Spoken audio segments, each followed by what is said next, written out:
let's start with the Indianapolis Colts. First, we'll just talk about them, and then I'll give you my final grade. So in round one, picking up D-end Kwity Paye.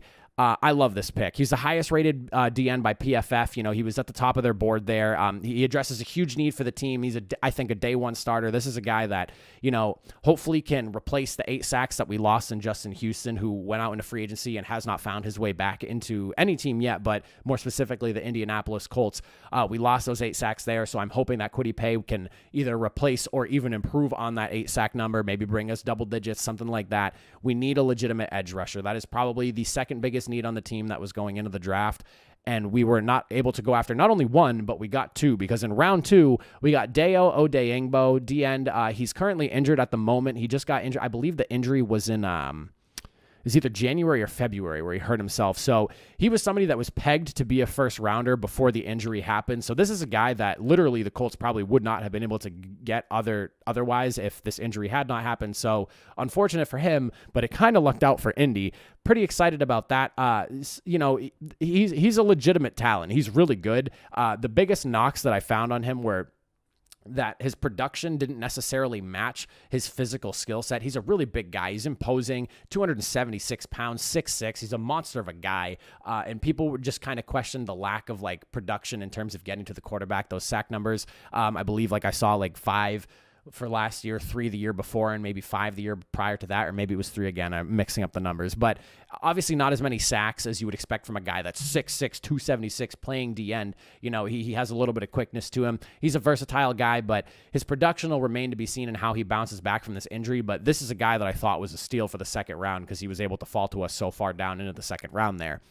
The 4th round pick, Kyle Granson, tight end. I was not happy with this pick initially until I did a little bit of digging into it, and I feel better about the pick. I still don't know how I feel about the pick, but I definitely don't feel as negatively about it.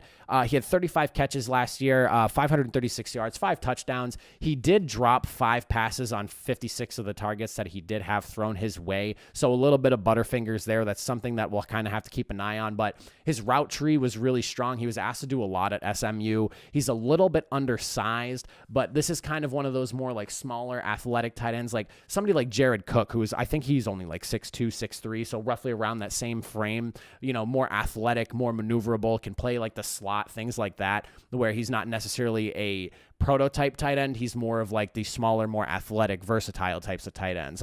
So this is something that we've kind of been missing since Eric Ebron's been gone, and we've kind of been looking for since Dallas Clark. The Colts drafted Colby Fleener and Dwayne Allen years back when we got Andrew Luck, and that whole thing never really worked out, and that was kind of supposed to be our Rob Gronkowski, Aaron Hernandez 1-2 punch type deal. That never really worked out.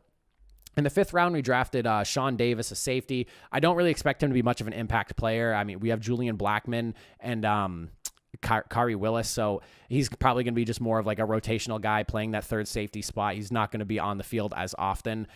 Then in the 6th round, Sam Ehlinger, quarterback out of Texas. I like this pick because it doesn't seem like they're too high on Jacob Eason from what I've seen, and at this point, the Carson Wentz thing is still a question mark until we actually see some production from him on the field. So bringing in somebody who has 4 years worth of starting experience, he has 1,600 and some odd snaps as a starter. That's good. He's also very good at protecting the football. Not a lot of turnovers. His turnover-worthy plays was a really low number off the top of my head. I cannot remember, and I forgot to write it down.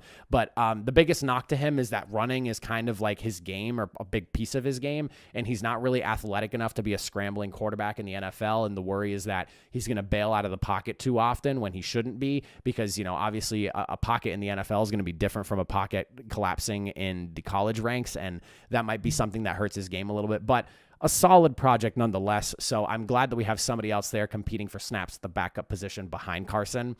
Wide receiver Mike Strahan's a big-bodied dude. We have Michael Pittman, who he started to emerge a little bit here and there, showed some flashes last season, but this is just another big-bodied receiver that, I'm all for it. I really like big receivers. When you look at people like Julio Jones, obviously they're more freak of nature athletes. DK Metcalf, Mike Strahan, excuse me.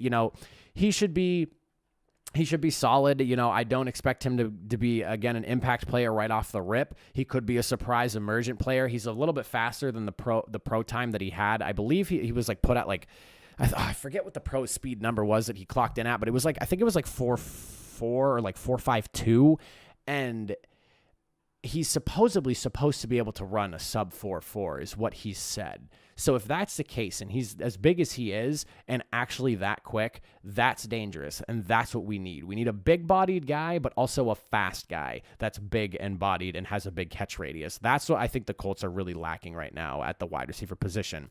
And then the very last pick we got, Will Fries, offensive lineman, very versatile. He played every single position except for center on the offensive line. He had a really he showed progression every single year through college, peaking in his final year there before he got drafted this year. So he's played guard, tackle, on left side, right side, and that's kind of like that's such a Colts MO for drafting an offensive lineman late in the draft, is getting versatility out of their offensive lineman, someone that can plug and play whenever there's an injury at pretty much any position on the offensive line. Obviously, center is kind of a more specific spot. You wouldn't really do that with any lineman unless they have experience at the center position, but he can literally plug in and replace any single guy that gets hurt at any point during the season, and it's not going to be like a pray to God he does well. It's going to be like okay, this could potentially work out for us. And so as for my overall grade on the draft, I like what the Colts did. Even though it sounds like they want to go veteran at left tackle for the Colts, I was still really hoping that we would go after somebody like Darisaw or whoever it may be. Sam Cosmi was another guy that I had pegged at the Colts, so that would have been a really awesome pickup for them as well. I'm going to give the Colts a solid B. I was thinking maybe B+, but I think B is really good because they have some really solid picks here. I'm a really big fan of the Will Fries pick. Like, that's offensive line depth. And again, I'm an offensive line guy. Love to see it. So I'm going to go ahead and give them a solid B. I think that works out really well for them. Obviously remains to be seen, pure speculation, but just based off paper value and kind of what I'm seeing based off of their college, grades and everything like that, B sounds pretty good to me. I'd love to know what you Colts fans think if you're watching this video.